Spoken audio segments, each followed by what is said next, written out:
Binance ওয়েব3 ওয়ালেটে নতুন একটি অফার আসছে, যেটা 3 লাখ ইউএসডিটির একটা অফার। এটাতে জয়েন করতে আমাদের প্রথমে ফার্স্টে, তারপরে এখানে আমাদের কিছু টাস্ক আছে যেগুলোর জন্য আমাদের প্রয়োজন 0.0015 ইথেরিয়াম এবং 0.01 বিএনবি থাকলে আপনারা এখানে পার্টিসিপেট করতে পারবেন। তো এর জন্য আমাদেরকে প্রথমে বাইন্যান্স এক্সচেঞ্জারে যেতে হবে। বাইন্যান্স এক্সচেঞ্জার থেকে আমরা বিএনবি নিব, $7 থেকে $8 মতো বিএনবি নিব। তো আমরা এখন বাইন্যান্স এক্সচেঞ্জারে প্রবেশ করলাম। এখান থেকে আমরা মোড়ে ক্লিক করব, উপরে সার্চ বারে সার্চ করব কনভার্ট সার্চ করলাম। কনভার্ট সার্চ করার পরে আমরা এখানে উপরে রাখবো ইউএসডিটি এবং নিচে রাখবো বিএনবি। এখন আমরা এখান থেকে একটা অ্যামাউন্ট সেট করি, দেখি 0.001 দিয়ে। আমাদের কিছু ফি লাগবে, এই জন্য আমরা এখান থেকে অ্যামাউন্টটা চেঞ্জ করে দেখব। আমরা চেঞ্জ করে 13 নিয়ে দেখি। হ্যাঁ, 13 আমরা 0.013 নিলেই হবে। এখান থেকে আমরা ট্রেড কমপ্লিট করব, কনফার্ম করে কনভার্ট করব। Convert complete. এখন আমরা আমাদের বাইন্যান্সের ওয়েব3 ওয়ালেটে ব্যাক করব। এখান থেকে আমরা ওয়েব3 ওয়ালেটে আসলাম এবং ট্রান্সফার বাটনে ক্লিক করলাম। এখান থেকে আমরা ট্রান্সফার বাটনে ক্লিক করব। ট্রান্সফার বাটনে ক্লিক করার পরে আমরা বিএনবিটাকে সিলেক্ট থাকবে এবং নেটওয়ার্ক থাকবে BIP20 বিএনবি চেইনে। এখান থেকে ট্রান্সফার করব, বিএনবি চেইনে থাকবে এটা। ট্রান্সফার ক্লিক করলাম। এখান থেকে আমরা অ্যামাউন্টটা ম্যাক্স করে দেব। দেখেন 7.21 ইউএসডি দেখাচ্ছে আমাদের এখানে। কিছু ফি যাবে, 11 সেন্টের মতো ফি যাবে এখানে। কনফার্ম করলাম। কিছুক্ষণ অপেক্ষা করতে হবে এখানে। তারপর আমাদের ওয়েব3 ওয়ালেটটা চেক দিতে হবে, দেখতে হবে যে বাইন্যান্সে থেকে এক্সচেঞ্জার থেকে আমাদের ওয়েব3 ওয়ালেটে বিএনবিটা আসছে কি না।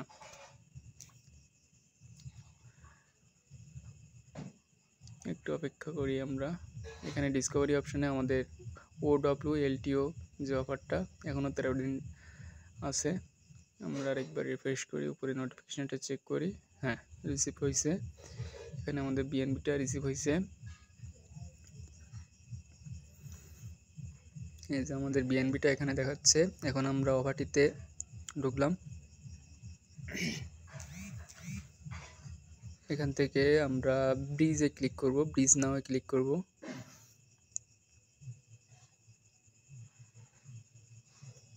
ব্রিজ নাও ক্লিক করার পরে কিছুক্ষণ অপেক্ষা করব। এখান থেকে আমাদের সাইটটা লোড নিচ্ছে। লোড নেওয়া হয়ে গেলে আমরা এখান থেকে বাইন্যান্স ওয়েব3 ওয়ালেটটা কানেক্ট করব। উপরে দেখেন কানেক্ট ওয়ালেট নামে একটা অপশান আছে, এখানে আমরা ওয়ালেটটা কানেক্ট করে নেব। বাইন্যান্স ওয়েব3 ওয়ালেটটা কানেক্ট করে নিব এবং নেটওয়ার্কটা এখানে আমরা বিএনবি করব। স্ক্রল থেকে কিংবা নিচে এখান থেকে আমরা বিএনবি করে নিব। বিএনবি করে নিলে চেঞ্জ হয়ে যাবে। এখানে আমরা অ্যামাউন্টটা বসাবো। দেখেন এখানে আমরা অ্যামাউন্টটা বসাবো 0.01 বসাবো এখানে আমরা। জি, আমার যেহেতু আরেকটা বাড়াই দিলে হবে না, আমরা এখান থেকে 0.01 বসাবো, বসিয়ে সেন্ড করব। এখান থেকে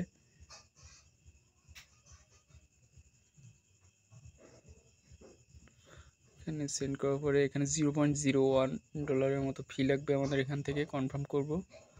কনফার্ম করার পরে আমাদের এখানে ব্রিজ হবে। দেখবেন এটা ব্রিজ কমপ্লিট হয়ে গেলে আমরা এখান থেকে ব্যাক করব।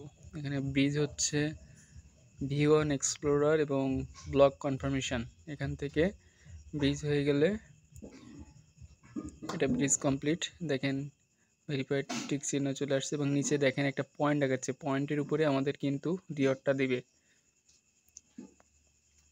এখান থেকে ডেইলি চেক ইন দিতে পারবেন, তবে স্ক্রলের এখান থেকে আপনারা নেটওয়ার্কটা চেঞ্জ করে বিএনবি করে নেবেন। নেওয়ার পরে এখান থেকে চেক ইন দিবেন, নইলে কিন্তু আপনাদের হবে না। এখানে ইথেরিয়াম ফি চাইবে, ইথেরিয়াম নেটওয়ার্কে চলে যাবে অটোমেটিক্যালি। তো এখান থেকে আমরা কেটে দিলাম। আমরা এখান থেকে ক্লিক করব, এখানে ক্যালেন্ডার এখানে ক্লিক করে এখানে আমরা আবার আমরা এখান থেকে দেখি। এখান থেকে একবার বিএনবি করে দেখব। তারপরে এখানে স্ক্রলে যাব আমরা। এই যে পাশে যদি এখান থেকে আমাদের বিএনবি নেটওয়ার্ক না হয়ে থাকে তাহলে ইথেরিয়াম ফি চাইবে, ঠিক আছে। ইথেরিয়াম ফি চাইছে, সুতরাং আমরা এটা ক্যান্সেল করব। এখান থেকে আমরা বিএনবি চেইন করব। কেস করলে ক্লিক করে বিএনবি চেইন করে এবার এখানে আমরা চেক ইন দিব। চেক ইন দিলে আমাদের এখান থেকে ডেইলি চেক ইনটা কমপ্লিট হবে। এখানে $0.04 মতো ফি লাগবে, দিবেন। দিলে প্রতিদিন আপনারা এখান থেকে এই ডেইলি চেক ইনটা কমপ্লিট করবেন। উপরে টাইমটা দেখাচ্ছে, আর কতক্ষণ পরে আপনারা আবার নেক্সট ক্লাইম করতে পারবেন। এখান থেকে এটা হয়ে গেলে আপনারা ব্যাক করবেন এবং ডেইলি চেক ইন দেওয়ার জন্য আপনারা এখানে ডিসকভারি অপশানে আসবেন। এসে আবার উপরে সার্চ করে গিয়ে এখান থেকে আমরা ভেরিফিকেশন টাস্কে ক্লিক করব। ক্লিক করার পরে দেখেন কমপ্লিট করার পরে এখানে আমরা আবার ব্যাক করে ফিরে এখান থেকে আমরা ভেরিফিকেশনে বাটনে ক্লিক করব। করার পরে এটা দেখেন কমপ্লিট হয়ে, আমরা এখানে ভেরিফিকেশনে ক্লিক করার পর কমপ্লিট হয়ে গেছে। এবং আপনারা ডিসকভারি অপশানে এই ওয়ালেটটি বা এই অফারটি লিখে সার্চ করবেন। সার্চ করার পরে আপনারা ওখানে টিক চিহ্ন দিবেন। টিক চিহ্ন দেওয়ার পরে ডেইলি চেক ইনটা কমপ্লিট করবেন।